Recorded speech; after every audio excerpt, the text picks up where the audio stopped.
ગુજરાતના નશાબંધી અને આબકારી વિભાગ દ્વારા જે પ્રકારે ગુજરાત સરકારના રેવન્યુની આવકને નુકસાન પહોંચાડવાનો 1000 કરોડથી વધારે રૂપિયા નુકસાન પહોંચાડ્યું છે એ બાબતની વિગતો સાથેની વિગતવાર અરજી મેં માનનીય વડાપ્રધાનશ્રી, કેન્દ્રીય ગૃહમંત્રીશ્રી અને મુખ્યમંત્રીશ્રી સહિત ગુજરાત સરકારના અલગ અલગ વિભાગોને અને તકેદારી વિભાગને પણ આપી. એ પ્રકારનું પણ સરકારને બહુ કરોડો રૂપિયાનું નુકસાન અને કેતન દેસાઈ નામના deputy director of prohibition and excise ડિપાર્ટમેન્ટે કરેલ છે.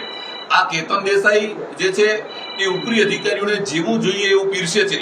કોઈને શરાબ ને કોઈને સુંદરી, જેને જેવું જોઈએ એવું પીરસી અને ઉપરી અધિકારીઓને પોતાના જાસામાં લઈ લે છે. મારે કહેવું છે કેતન દેસાઈ, ખબરદાર. અમારી દીકરીઓ છે, માં દુર્ગા છે, સીતા છે, ભવાની છે, એવી દીકરીઓને તમારા મોજશોખ માટે ઉપયોગ કરી અને તમારા ગોરખ ધંધાને બંધ કરો અને રૂક જાઓ. આ ગુજરાતની સરકાર અને ભારતની સરકાર કોઈ સંજોગોમાં ચલાવી લેવા માંગતી નથી અને ગુજરાત સરકાર અને ભારત સરકારને મેં વિનંતી કરતા પત્રો લખ્યા છે. મને વિશ્વાસ છે કે ભારત સરકાર અને ગુજરાત સરકાર